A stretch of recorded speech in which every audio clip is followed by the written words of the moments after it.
Yo, what's up everyone, it's Project Game Search by Virgin here with Sakura Nights 2, Episode 10. Now let's get started. After a bit of coaxing from Felicia, I accepted Ali's job offer with a few caveats. I don't know what caveats even mean. The bunny girl costume cute though, Felicia took it, simply had to go. I hate being in the center of the attention at the best times, and wearing a skimpy costume like that would be sure fire away to ensure all eyes would be trained on me. Ellie seemed a bit disappointed about that, but I refused to budge on the issue. Either the bunny girl outfit had to go, or I would. In the end, Ellie supplied me with a really made outfit like Felicia's. Now the two of us match. Well, not really. We might be wearing some of the same clothes, but I think this dress looks more elegant when draped across Felicia's body than it does mine. Felicia's breathtaking beautifully, particularly under the warm candlelight of the tavern. Her long peach hair flows over her shoulders like waves, and her eyes are particularly bright and alert. She seems to be having the first time of her life. It's all I can do to keep up with her. Felicia and I aren't the only maids on duty. Tart and Root are working here too, but I haven't seen much of them. Though they look similarly cute in their ruffled dresses, Tart was banished to the kitchen's only cleanup duties after she tried to cheat a guess at the game of dice. Root, meanwhile, got a little overwhelmed by the chattering guests and had to retire early. I feel overwhelmed too. It's hot in here, and the tavern's way more packed than I ever has seen it. News of new maids must have traveled fast because it seemed like everybody's in Grimoires poured out to see us. There's a huge queue forming the door, and men and women are like jostling to get in. It's all a bit much. I wish I could retreat too, but I can't. There's too much work to do.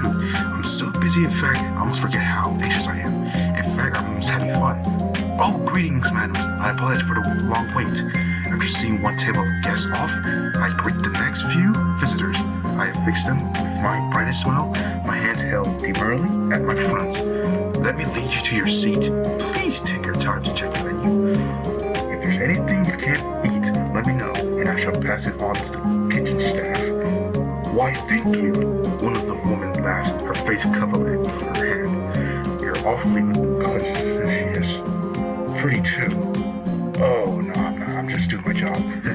Job or no, you really run this place up. It's nice to see a cheerful, heartwarming waitress like you. I would expect nothing less from Presidio's daughter. Is this really Presidio's daughter? Yes, indeed. She's something of a celebrity in Grimoire. Don't tell me you hadn't heard. This is silly. And she's trained hard to be a knight.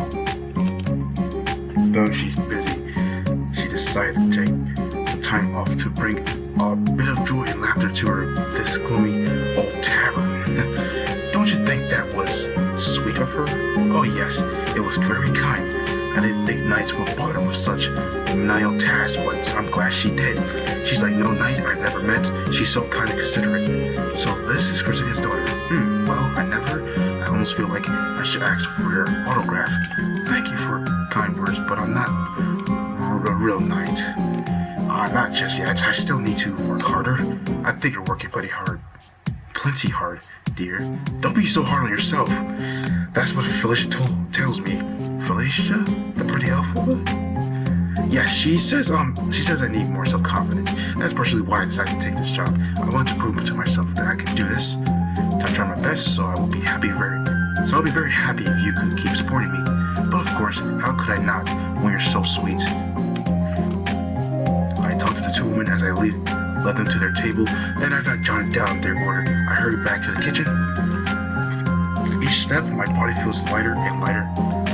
I'm in such a good mood. I almost feel like humming. The people in this tavern all have been unfailingly kind and supportive, particularly those who know that I'm Presidio's daughter. I was afraid they'd scoff and jeer at me. Well, I was wrong. People are kinder than I imagined. Now I feel more determined than ever to follow in my mother's footsteps. I want to protect the light of Lemuria no matter the cost. The world really is wonderful. And with Felicia by my side, I'm sure I can do anything. She gives me the strength like nobody else. I owe am to her, and I will never forget to be thankful. To me, Felicia isn't just a friend. My feelings for her are far deeper. The sight of her pretty smile makes my heart flutter, and with 4 fingers brushed, I could fly. I love her. I don't think that I will ever change. Well, she's doing pretty good, though. Later that night. Meanwhile, in a cave deep in the woods,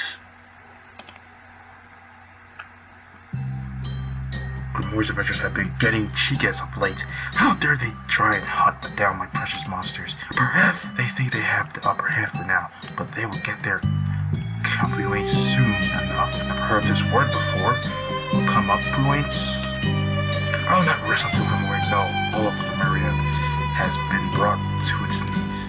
It was a rush for my poor, beloved Gunhild more than 20 years ago. Gunhild worked hard to come here in Lemuria, but that awful crusader took it all from her from Fatelinealpha Island. She took Lemuria away from my beloved. And as if that was not enough, she took Gunhild's life too. I'll never forget Crusadia, nor any so-called adventurer. I have been lurking in the woods for many years now. So my next move, and soon it will be time to strike. With my army of accumulated monsters, I will storm upon Grimoria's streets and take control of Lemuria's capital. I will ensure Lemuria is still beating hard within my hands, and then I will crush it. I will take it. No man, woman, or child who opposes me will be allowed to live, least of all any adventurers from that horrible guild.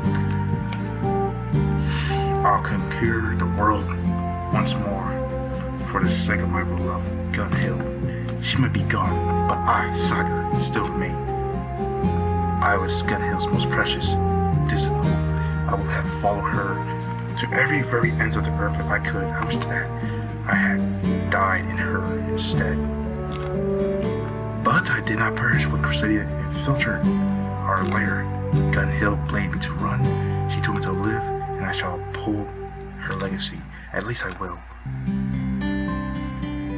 Ah, beautiful land. And that's the end of the episode for today. Wow, so this is the end.